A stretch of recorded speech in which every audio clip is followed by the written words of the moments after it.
Good morning guys! Gandang buhay! For today's video po, tuturuan ko po kayo kung paano mag-apply ng cream sa mukha. So, mag-i-skincare po tayo. So, meron po tayong tatlong paraan kung paano maglinis ng mukha.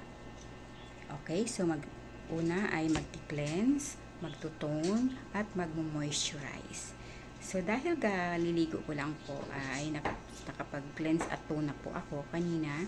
So, ngayon ay ilalagay na natin ang pangatlong paraan. Ito po yung moisture or moisturizer. So, kailangan natin maglagay ng moisturizer sa ating balat. Kasi kanina, di ba, naligo tayo. So, bawasan yung natural oil ng ating skin. So, kailangan natin mag-replenish. So, kailangan natin gumamit ng cream. Okay.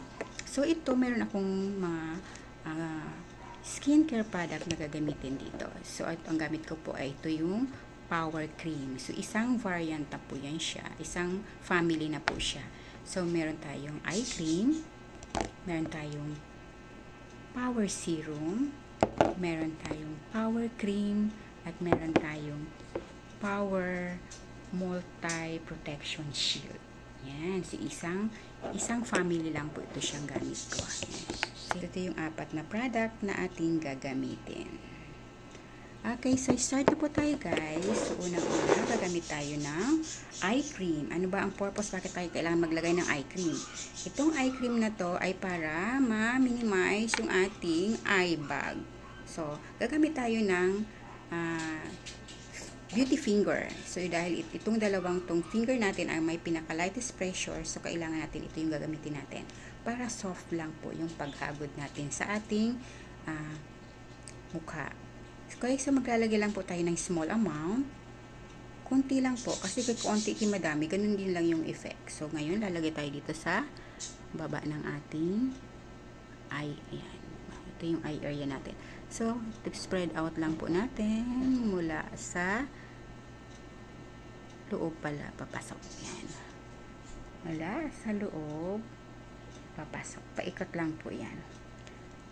Yan. Huwag nating hihilahin yung ating kasi ayan, napaka-sensitive po nitong eye area natin dito. Kasi manipis lang po yung balat.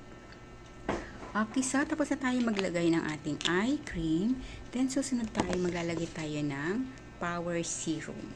Ano ang purpose itong Power Serum? Ito po ay maganda po ito siya kasi nice stretch po yung ating balat. Yan. At nagkakaroon po tayo ng smooth and looking young skin. O, diba? Ganon. So, dalawang, lang po. Paano natin ito? I-spray lang po natin ng dalawang, small amount din ang dalawang. Okay, then, gamit natin ating beauty finger. Lagay tayo sa forehead, sa ating cheek, left and right, sa ating tip ng nose, at sa ating chain. Yan. At ang matitira ay lalagay natin sa liig. Kasi sayang naman siya. Okay, din ang gagawin natin ay i-downward lang po natin.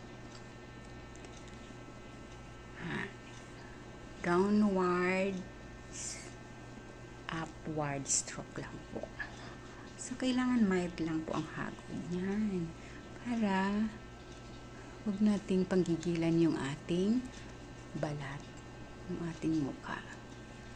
So, pwede nating massage po yan. Yan. Upward, circular motion lang po yan. So, gamit ko ay kamay lang. Ayun, hindi ako gumagamit ng sponge. Kasi gusto ko, feel ko yung paghagod sa aking mukha. Yan, doon. Okay. So, tapos na tayo maglagay ng eye cream, ng Power Serum. At ngayon, ang third na isulalagay natin ay yung, syempre, kailangan natin maglagay ng Power Cream. Dahil sabi ko nga kanina, nabawasan ang ating natural oil sa ating mukha. So, kailangan natin mag-replenish. So, kailangan natin lagay ng moisturizer. So, ang paglagay po nito ay kuha din tayo ng small amount. Then, dot lang din sa forehead, sa cheek, again, left and right, sa tip ng ating nose, at sa ating chin, at sa liig.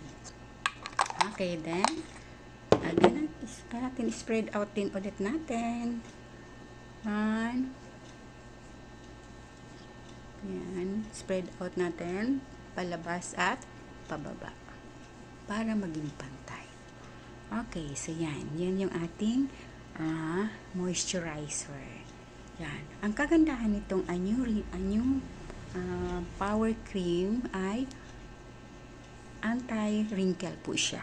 Kapag meron na tayong wrinkles, inaagapan niya yung pagdami, at kapag namin wala pa naman tayong wrinkles, ay inaagapan niya yung paglabas. So ito po ay itong tinatawag na 10 years younger. Okay, kung ang edad mo ay 50, ang tingin sa iyo ng iyong mga friendship ay 40 years old lang. O, di ba? Nakakabata ng 10 taon. Okay, din yung ating final na i-apply. Ito yung ating power. Ito, yung Anyo Renewal Protection. Yan. Multi-Protection Shield. So, dahil tayo ay lumalabas, kailangan natin maglagay ng sunblock. So, ganun din maglagay tayo, nakuha tayo ng small amount. Then, lagay natin sa forehead, sa tip ng ating nose, sa magkabilang cheek, yan, left and right, sa chin at sa liig. So, ganun din lang lagi. So, yan. Then, spread out natin. Yan. So, kailangan natin yan kasi kapag tayo ay lalabas, lalo na yung mga UV rays, yan, nakakasira po ng skin natin yan. Kakaroon tayo ng mabang tawag dyan. Yan yung timbitin yan. So, yan. Napakayan. Okay, so yan ang ganda ng Anyo. Yun, no? Okay, yan. So, banat na banat talaga yung iyong mukha. Yan. Ako ay 50 plus na po ako.